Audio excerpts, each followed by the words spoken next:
Ouais, t'es dans le même groupe action, même théâtre, accident au même endroit, le même engin piégé, tout pareil. 2 octobre au Moyen-Orient, en Irak. Cette mission, on était en appui des forces partenaires locales, avec Daesh à quelques centaines de mètres devant nous. On était en observation, c'était l'heure de la sieste. Un drone nous a survolé. On était sensibilisés sur le fait qu'il lâche de l'explosif, comme ce qui peut se passer actuellement en Ukraine. Il est tombé quelques centaines de mètres. Les partenaires ont été le chercher et l'ont ramené. Nous, toujours dans la méfiance, en fait, on était derrière des véhicules, moi à 4 mètres derrière un véhicule, Guillaume à 6 mètres derrière un autre véhicule.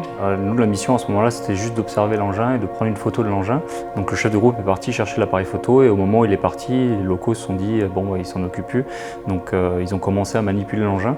Et en manipulant l'engin, nous, comme on sait qu'on ne touche pas aux engins qu'on ne connaît pas, on s'est mis en sécurité. Mais on était encore trop proche et dès qu'ils ont manipulé, l'engin a explosé. Mais le fait est qu'il avait piégé de l'intérieur et qu'ils l'ont fait péter quand il y a eu du monde autour, en fait.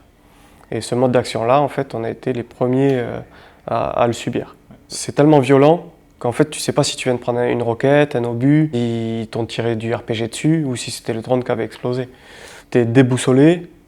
Moi, je me retrouve sur le dos, tu vois, je me vois voler en arrière sur quelques mètres. Quand je me check, je suis capable de bouger mes membres supérieurs, mais je suis pas capable de bouger mes membres inférieurs. J'ai ma jambe droite qui est complète, j'ai la jambe gauche qui est à moitié arrachée, du coup je commence à me médicaliser tout seul, à passer le garrot. Et quand je me suis réveillé, en fait, sorti du coma, la première chose que je fais, c'est que je regarde ma jambe et là, au bout du drap, sous le drap, je vois plus ma jambe. Sur le moment, on accuse le coup, on réfléchit, on est face à soi-même. Ils ont coupé moitié pied, cheville, tibia et genou sur 15 jours, 3 semaines, et que pour moi c'était fini en fait. L'armée, voilà, je savais très bien que je pourrais plus refaire ce que je faisais. Moi j'ai fait plus d'1 an d'hospitalisation, j'ai pu sortir de l'hôpital au bout de 6 mois à peu près, les week-ends.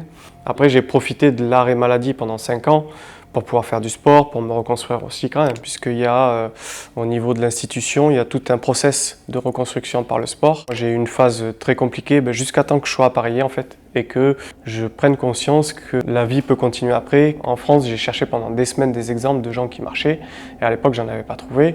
Et les seuls que j'avais trouvés au bout de quelques semaines, c'est des Américains. J'ai eu la chance que quand je suis sorti de l'hosto, j'ai un camarade qui avait fait déjà les Jeux, et qui m'appelle, il me dit, écoute, ils sont en train de monter une équipe de France de volley, est-ce que ça t'intéresse ? Et dans le même parallèle, j'ai proposé à Guillaume si ça l'intéressait, puisqu'on en avait fait à Percy. On se lance tous les deux, on a un parcours en commun, pourquoi pas vivre l'aventure ensemble, ça permet de faire une belle aventure et voir où ça va nous mener. Et puis nous, on a commencé à 1, 2, puis maintenant on est plus d'une vingtaine dans la section. Salut.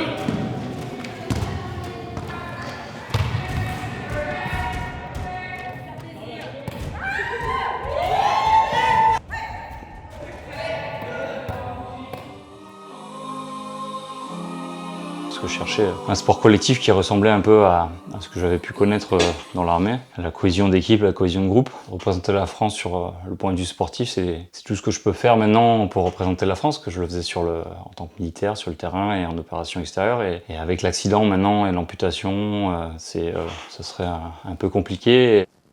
Je suis parti sur une séance de renforcement musculaire que je fais 2 à 3 fois par semaine avec mon coach qui m'envoie la séance pour le volet assis.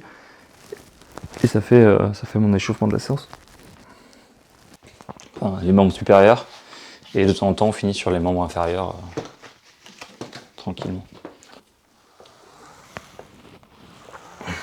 Je vois mon coach de prépa mentale 1 à 2 heures par semaine. Et on fait un exercice de préparation pour travailler tout ce qui est stress d'avant-match. Rester lucide dans les moments un petit peu compliqués d'un match, fin de set, fin de match, et garder toute la cohérence d'esprit et l'analyse du jeu dans la difficulté. C'est beaucoup à l'armée, beaucoup de course à pied et de crossfit, renforcement, musculation. Le but c'était de pouvoir être en forme lors de longues marches qu'on faisait avec des charges un peu astronomiques. Moi je faisais 70-75 kg et il m'arrivait des fois en mission d'être avec 160 kg de matériel. On passe aux choses sérieuses.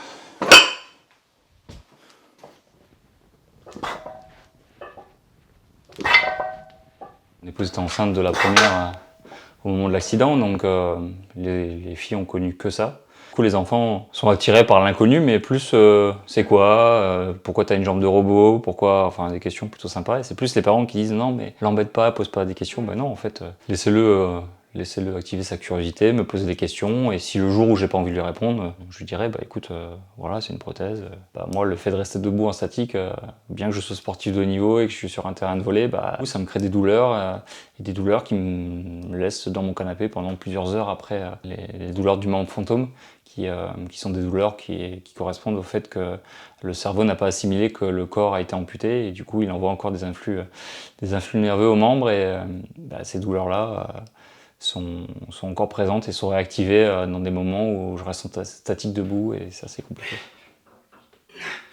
Moi, mes prothèses, ça fait 2 ans pour la plus récente que je l'ai, elle me correspond très bien. Après, j'ai la chance que la taille du moignon n'évolue pas trop, malgré tous les efforts que je peux faire. Je le vois une fois par mois en général, maintenant un peu moins. Après, la différence avec Cyril, c'est que lui a pas de genou et moi j'ai encore mon genou.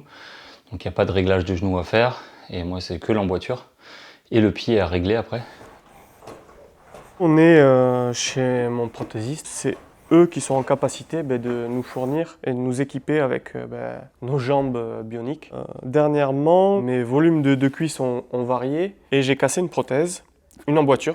Donc l'emboîture, c'est le segment du haut. Et là, ils viennent me livrer la nouvelle emboîture. Il a été fait à la base pour l'armée américaine, pour envoyer ses soldats sur le terrain. Tu peux courir jusqu'à 17 km/h. Il est étanche à tout. C'est juste des capteurs qui sont à l'intérieur du genou. Quand je suis sur le talon, que je suis en train de charger, il voit que je suis en train de dérouler le pas en fait. Donc il se verrouille. Et pendant ce temps, l'autre jambe qui voit qu'elle est sur la pointe de pied, il sait qu'il va falloir passer le pas. Du coup, il déverrouille le vérin et il y a le mouvement de fléchisseur, ce qui permet de passer le pas et enchaîner comme ça en fait. Je reste plus de 72 heures avec les prothèses sans les sortir. Tu t'assois en fait, tout s'écrase et du coup tu le sens quasiment pas. Un truc avec le pied qui va pas à gauche là. En fait, j'en ai mis un petit peu à l'extérieur, à peine, pour favoriser l'insertion. C'est du lubrifiant. Quand tu t'emboîtes dans l'emboîture, l'air sort par la valve ici et du coup c'est en dépression, tu tiens en dépression en fait. C'est vraiment fait pour toi, quoi. C'est du sur-mesure. Hein. C'est du sur-mesure.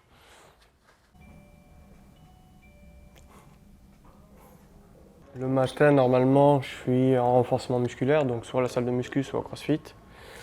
Entre midi et 2, je suis au volley. Et le soir, je suis au volley. Quasiment tous les jours. Nous, on a l'habitude de gérer la pression, plus ou moins. Quand tu vas sur un théâtre d'opération et tu sais qu'en face, les gens te veulent pas forcément du bien, tu as une pression. Et du coup, là, dans le sport, tu te sers un peu de tout ça. Tu te dis que c'est qu'un jeu au final. Donc, et on l'utilise à notre avantage. Sachant qu'on est sportif de haut niveau, mais pas des sportifs professionnels, c'est qu'on n'est pas rémunéré pour ça et c'est même plutôt nous qui payons pour nous entraîner. C'est en ça aussi que le Bleuet de France et les Gueules Cassées nous aident pour évoluer. Ça nous permet de financer une partie de la saison avec le Volleyball Club du Hayan, de faire tout le championnat depuis 2 ans. Ça permet aussi de nous payer des coachs du volley assis, des préparateurs physiques, préparateurs mentaux et tous les sponsors qui nous accompagnent nous permettent d'être des sportifs de haut niveau, comme des sportifs professionnels, on pourrait dire, au niveau du staff, mais sans être rémunérés. Pas avec les mêmes montants. Pas avec les mêmes montants, non, ça c'est sûr. On a besoin de ces sponsors pour avancer et pour avancer au mieux possible en fait. Le top 10, top 15 mondial au volley, les gars sont professionnels. On prend souvent les Allemands en exemple parce qu'on les a rencontrés il y a 4 ans au championnat d'Europe, ils sortaient de Tokyo, des Jeux de Tokyo. En 2 mois, ils avaient 70 heures d'entraînement en équipe nationale. Nous, on en avait 15. Et à côté, la moitié du collectif allemand est professionnel dans leur club.